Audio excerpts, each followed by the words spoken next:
Buenos días a todos. Soy su compañera R2 Ana Terán y el día de hoy vamos a ver la clase de aborto.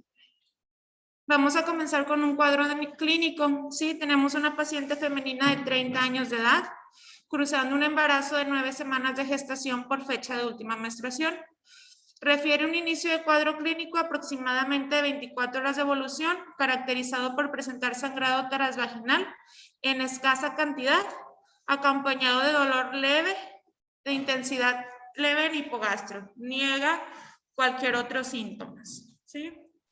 ¿Alguien me puede apoyar leyendo los antecedentes, por favor?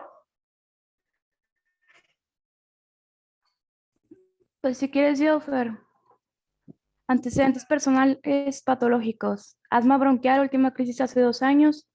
Gastritis crónica. Alergias negadas. Alcohol eventual. Compromisos sociales. Cigarrillo social y drogas no. Antecedentes patológicos familiares. Madre diabética e hipertensa. Antecedentes ginecológicos. Menarquia a los 13 años. Ciclo menstrual irregular y de abundante cantidad.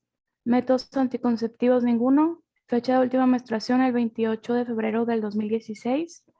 Antecedentes obstétricos, gesta 2, partos 1.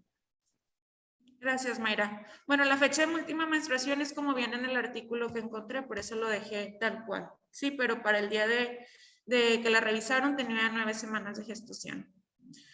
¿Alguien que me apoye con la exploración física? Signos vitales, TA 160, pulso 70 latidos por minuto, frecuencia respiratoria 20 por minuto, temperatura 36.5. Paciente que se encuentra orientada, fases tranquila, estado constitucional conservado, piel y tegumentos bien hidratados. En cuanto a la exploración de la cabeza, normocefálica, cabellera de implantación normal, cuello, pues no tiene adenopatías. Campos pulmonares bien ventilados, ruidos cardíaco-rítmicos, sin ganglios no ganglios axilares,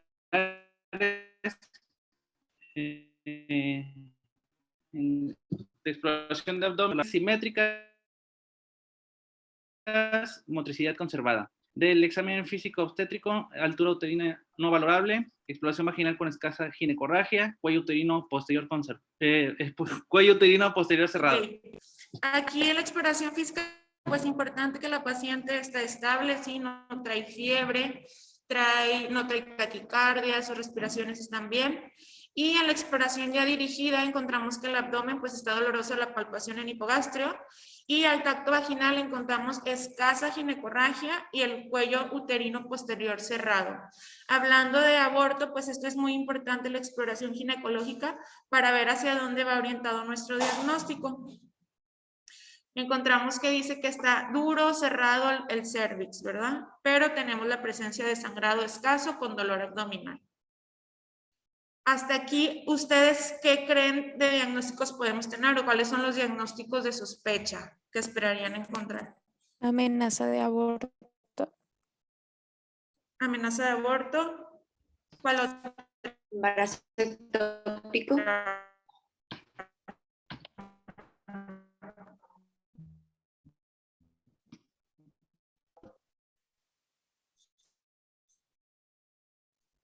Muy bien. Y para poder ustedes descartar o inclinarnos hacia un diagnóstico, ¿qué es lo que nos clínicos en estos casos? Un ultrasonido. Ya sabemos que trae sangrado, ya sabemos que el cuello está cerrado. Ahora queremos ver pues la viabilidad fetal, ¿sí? Si tenemos frecuencia cardíaca o no en ese embarazo o en ese embrión. Entonces, como lo mencionaban ahorita, los diagnósticos diferenciales, pues podemos tener aborto retenido, una mola, embarazo ectópico, amenaza de aborto, ¿sí? Los exámenes de laboratorio que se le hicieron fue una biometría hemática, donde el hematocrito está en 44, una hemoglobina de 14.8, leucocen en 6.4, plaquetas en 300, era RH positivo, y siempre pues en embarazadas hay que hacer una prueba de VIH que salió no reactiva, ¿sí? En la ecografía obstétrica se realizó y se encontró un embarazo intrauterino que no tenía latidos fetales, ¿ok? Entonces, aquí lo importante en este cuadro clínico siempre va a ser referir a nuestros pacientes que tengamos sospecha de amenaza de aborto o cualquier tipo de los abortos que vamos a hablar para que le puedan hacer el ultrasonido y ver si esa amenaza tendría pues latido cardíaco su corazón. Pero si ya estamos hablando de un huevo muerto retenido, pues ya no encontramos frecuencia cardíaca en el ultrasonido. El diagnóstico que vamos a tener de este caso clínico va a ser aborto diferido o huevo muerto retenido. ¿Qué vamos a encontrar? Pues como comentábamos, el cérvix va a estar cerrado, vamos a encontrar sangrado vaginal escaso, a veces no hay sangrado, solamente presencia de dolor abdominal. Y pues vamos a tener la retención de la gestación no evolutiva sin detección de frecuencia cardíaca. ¿Okay? Ya entrando en el tema de aborto, vamos a encontrar las definiciones. Como aborto va a ser la terminación espontánea provocada de la gestación antes de la 20ª semana, antes de la semana 20, y debe de tener un peso inferior a 500 gramos para que se considere aborto. Arriba de este peso, arriba de estas semanas, pues ya estaríamos hablando de una muerte perinatal, ¿sí? Aborto recurrente es cuando tenemos 2 o más ocasiones repetitivas o consecutivas o de manera alterna de un aborto, ¿sí? Y amenaza de aborto, estamos hablando de presencia de sangrado transvaginal que puede estar acompañado o no de dolor abdominal, así como ausencia de dilatación cervical. No va a haber cambios en el cervix y pues al ultrasonido va a haber frecuencia cardíaca fetal presente.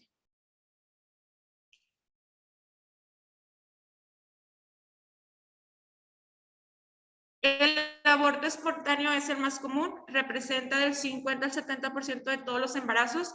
Este ni siquiera es detectable, o sea, solamente el 30% de los embarazos que nosotros conocemos como nacidos vivos son los que se desarrollan. El otro 70% se pierde aún sin darnos cuenta. El 50% de estos se deben a anomalías cromosómicas fetales, como las trisomías, aneuploidías. Este va a ser lo número 1 de etiologías acerca del aborto espontáneo.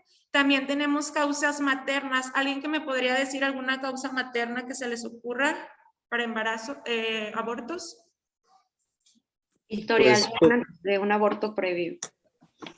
edad materna avanzada también, y si existen Esta, enfermedades inmunocomprometidas, por ejemplo, lupus, también podría ser un factor de riesgo.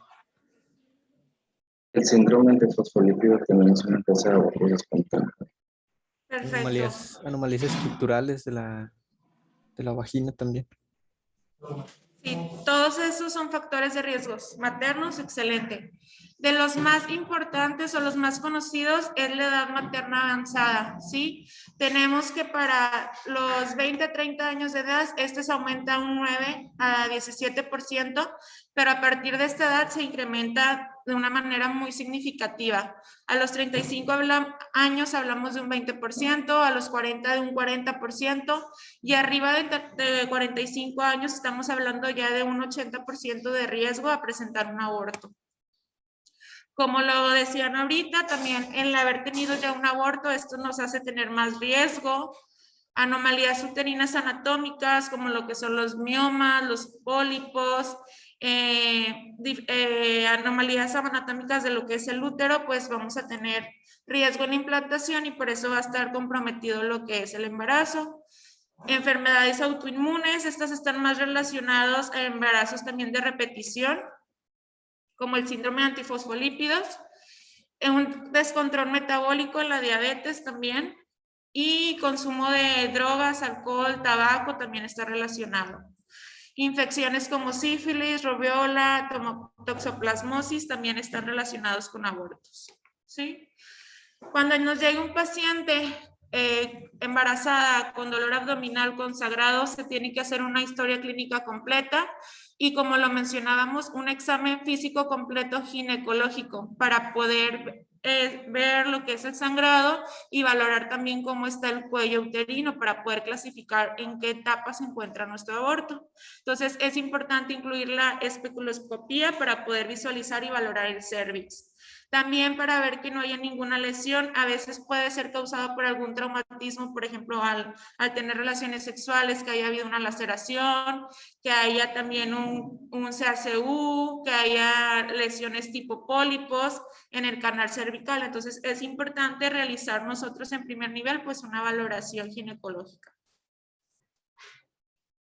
Todas las pacientes que presenten este tipo de cuadro es necesaria una evaluación en segundo nivel para realizar un ultrasonido, para poder ver, como mencionábamos, pues la vitalidad fetal o si es un embarazo intrauterino o estamos hablando de un embarazo ectópico.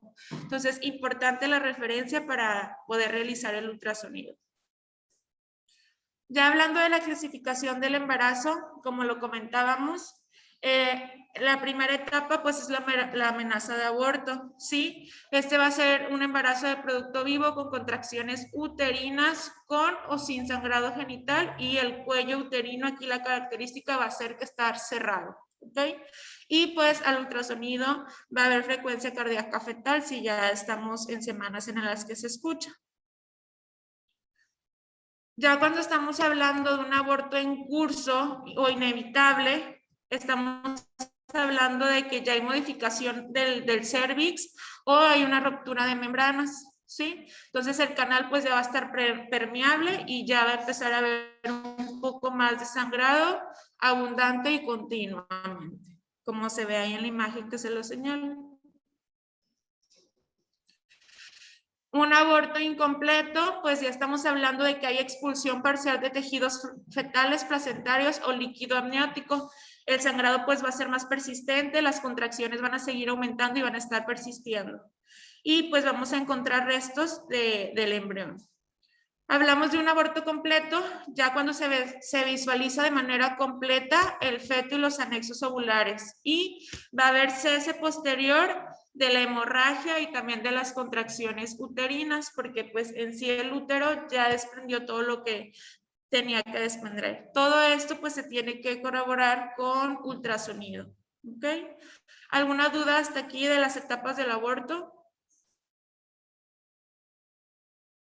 Es importante que lo tengamos para poder hacer el envío correcto. Entonces hablamos amenaza de aborto donde el cuello está cerrado, aborto inminente o inevitable, ya hay, el cervix está permeable, el canal está permeable, ya hay más abundante el sangrado. Cuando estamos hablando de un aborto incompleto, ya encontramos nosotros restos fetales y el completo es cuando hay la expulsión total. ¿Ok?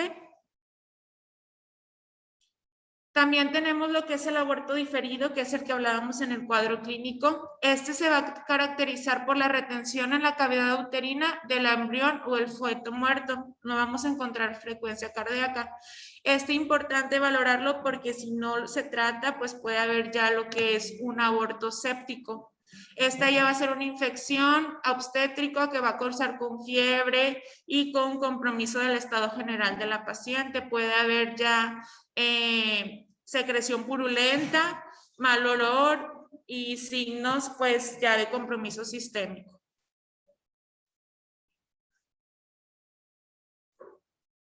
¿Cuál va a ser el cuadro clínico? Como le hemos mencionado, pues vamos a sospechar cuando estemos en una mujer en edad fértil, que esté activa sexualmente, que tenga un retraso, una menorrea, que ya tenga el diagnóstico de embarazo, ¿no? Pero si presenta la menorrea, pues hay que sospecharlo, que trae dolor en hipogastrio más sangrado vaginal activo. Puede también haber dolor lumbar y hablaban algunos artículos que también a veces se reducían los síntomas del embarazo como lo que es vómito, náusea por la mañana, cuando ya estamos hablando pues de un huevo muerto retenido, que ya las hormonas pues ya van a estar reducidas y va a haber cese de este tipo de síntomas. Entonces también es importante ahí sospecharlo.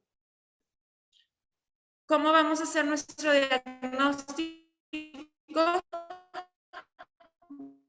a ser en 3 etapas, ¿sí? Lo que damos al principio, realizar una correcta historia clínica, una anamnesis, checar su fecha de última menstruación, características del sangrado vaginal, si es escaso, si es abundante, si es rojo brillante, si es manchas cafés oscuras, para ver hacia dónde va nuestra etiología, la cantidad, el color, si hay dolor, y si hay expulsión de tejidos ovulares, ellas mismas te pueden traer lo que expulsaron, entonces es importante valorar todo esto desde nuestra historia clínica. El siguiente parámetro para el diagnóstico pues va a ser el parámetro físico. Este va a ser nuestra exploración ginecológica, donde hablábamos de valorar lo que es la dilatación del cervix y pues valorar también la presencia de sangrado y de restos fetales. Y ya por último, pues importante la realización del ultrasonido para poder ver la existencia del embarazo, si es intrauterino, si hay vitalidad del embrión o feto, y pues para saber si hay restos de embarazo, mola o embarazo ectópico. O sea, es muy importante siempre hacer la referencia a segundo nivel para poder hacer la realización del ultrasonido. Son pacientitas que vamos a enviar. Aunque vengan con embarazo completo, hay que enviarse a ginecología para que por ultrasonido se corrobore que no quedó ningún resto de placenta o tejido embrionario dentro de la cavidad uterina. En diagnósticos diferenciales, como lo comentábamos hace rato, pues podemos hablar de anormalidades cervicales, de anormalidades uterinas como pólipos, miomas. Estamos también, un cáncer cervicuterino puede causar este tipo de sangrado, de dolor. Embarazos ectópicos, aquí la característica pues va a ser que no se va a encontrar un embarazo intrauterino, sino que pues el útero se va a ver sin ningún embrión, y aquí podemos realizar lo que es la detección de la hormona de embarazo, gonadotropina, para ver si está elevada. Si esta está elevada y no encontramos un embrión en útero, pues estamos hablando de que ese embarazo se está realizando extrauterino, como es el embarazo ectópico. Embarazos molares, traumas vaginales o infecciones que hablamos hace unos momentos. De las más comunes, pues es tricomona. La tricomona, si sospechamos de una infección a nivel cervical, es importante dar tratamiento antibiótico profiláctico antes de realizar un aborto médico o un aborto ya quirúrgico, ¿sí? Vamos a dar acitromicina, 1 gramo vía oral, más metronidazol 750 miligramos. Importante a todas las pacientes que sospechemos de infección vaginal, pues hacerle un tamizaje para VIH, sífilis, VRL, o sea, tenemos que hacer un tamizaje completo de enfermedades de transmisión sexual. ¿Cuándo vamos a sospechar que traen infección? Pues cuando se vea un flujo purulento, que traiga micción dolorosa, que tenga también antecedentes de dolor durante las relaciones sexuales, y pues que su pareja también haya presentado alguno de estos síntomas, secreción purulenta a través del pene, dolor al tener relaciones, para poder nosotros sospechar de estas etiologías e iniciarles el antibiótico profiláctico. Ya metiéndonos a tratamiento farmacológico del aborto, importante saber cuántas semanas de gestación tiene, ¿sí? Arriba de 10 semanas se tiene que mandar a realizar el aborto médico, se tiene que hacer en hospital, ¿sí? Tiene que estar vigilada la paciente. Abajo de 10 semanas se puede hacer domiciliario en casa, ¿sí? Todo esto es indicado ya por segundo nivel. Tenemos que informarle de los efectos adversos que va a tener con los medicamentos, como son dolor, sangrado transvaginal, náusea, vómito, diarrea y fiebre. ¿Sí?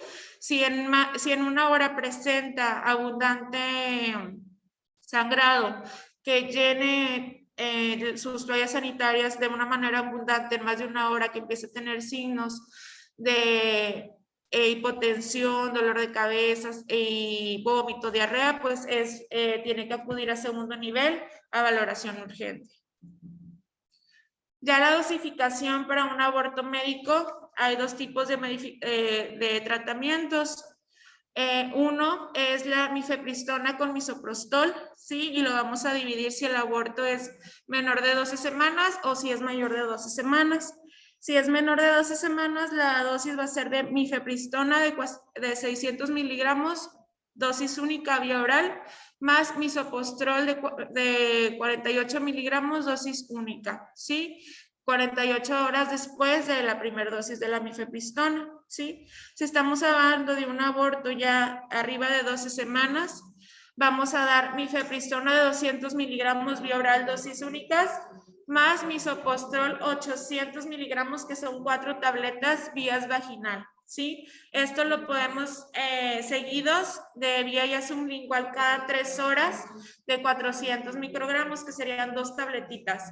Esto lo vamos a seguir haciendo hasta que se presente lo que es el aborto, ¿sí? Si no se ha presentado, se puede repetir hasta un máximo de 5 dosis. Esto es en modo hospitalario.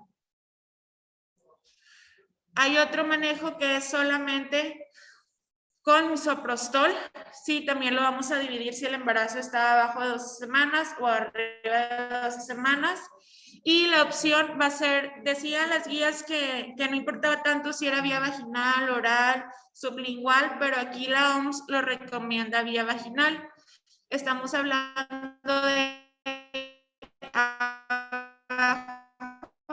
12 semanas. La primera opción sería 800 microgramos, que son 4 tabletas vaginales, que son 3 tabletas sublingual de dosis única, ¿ok? Ya para embarazos más desarrollados, arriba de 12 semanas, que es ya en modo hospitalario, vamos a estar hablando de 200 microgramos, que sería una tableta vía vaginal cada 6 horas, hasta un máximo de 4 repeticiones consecutivos, hasta presentarse lo que es el sangrado transvaginal con lo que es el aborto.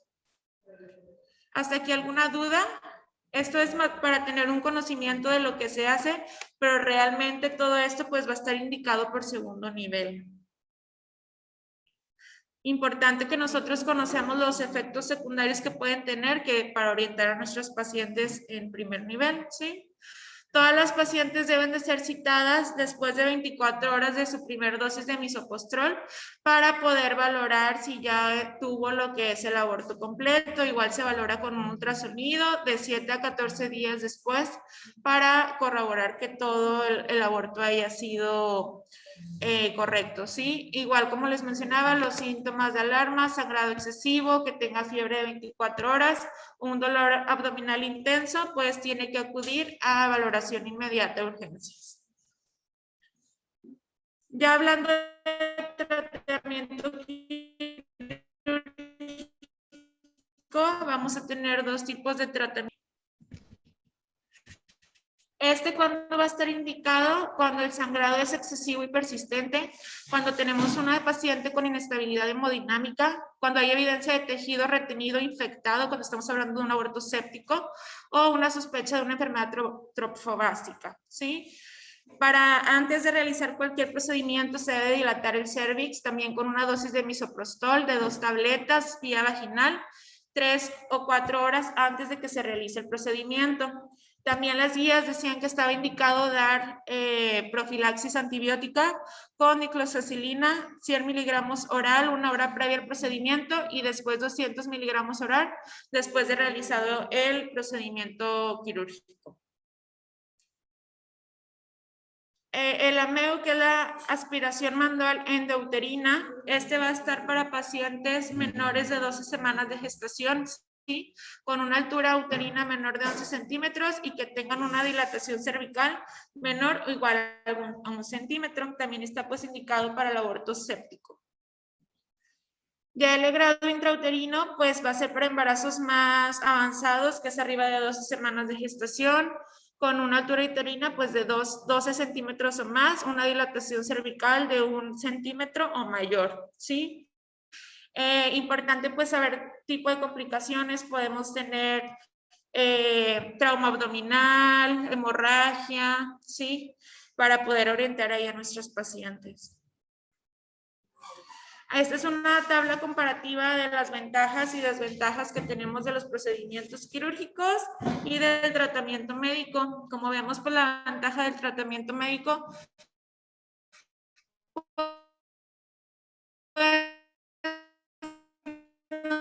necesitamos educación, las mujeres pues tienen más control, se involucran más, están más conscientes de lo que está pasando y pues si tienen menor de 10 semanas no se necesitan internar, arriba de 10 pues sí.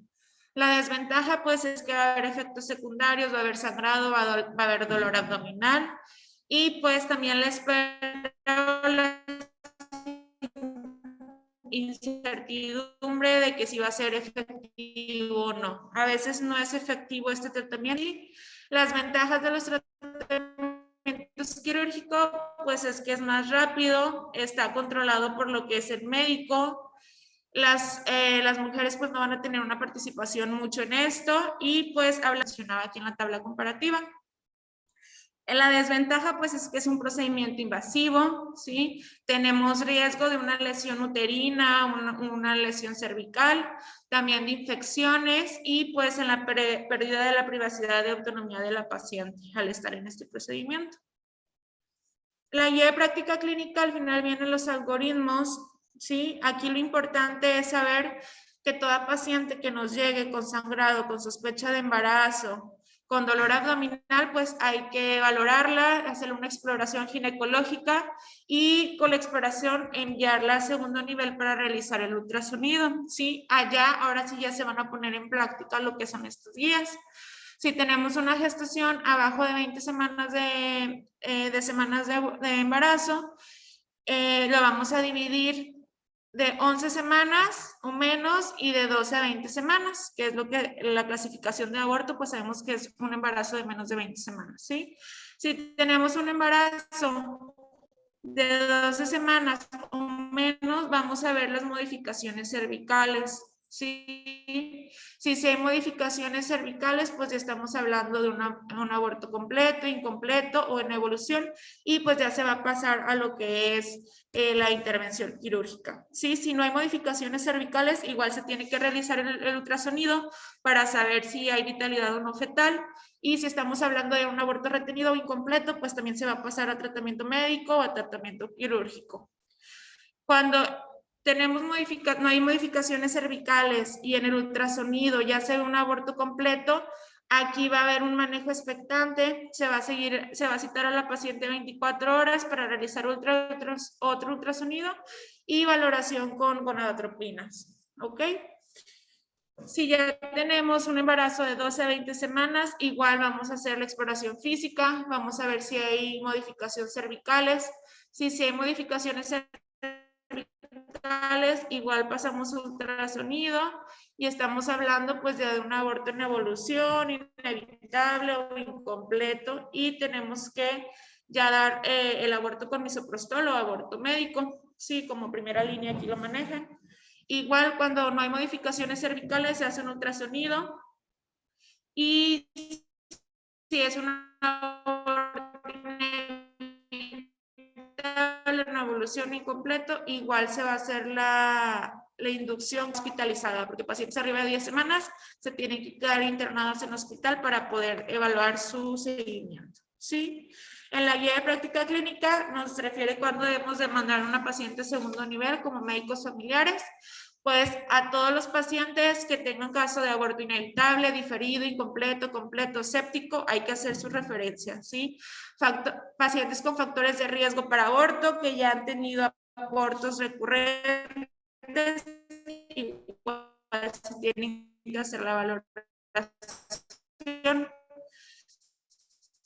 Pacientes que lleguen con fiebre, con escalofríos, diaforesis, también se tiene que mandar. Entonces estamos hablando, paciente que trae síntomas de sangrado, dolor abdominal, son datos de alarma que tenemos que enviar a segundo nivel para realizar un ultrasonido y clasificar en dónde está nuestro paciente.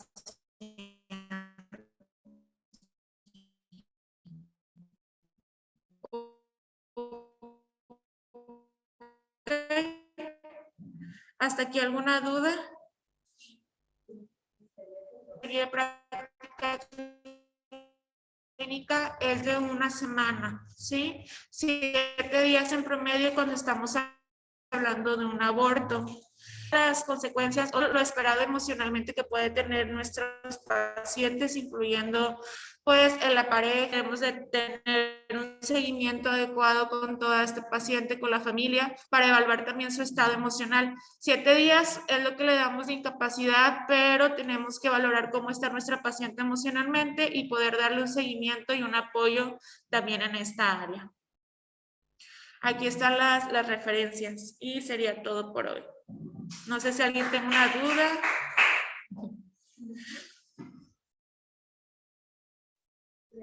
Todo bien.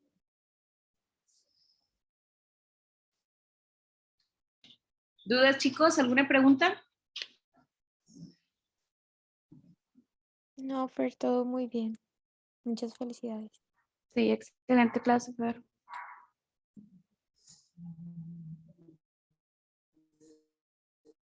Gracias, chicos.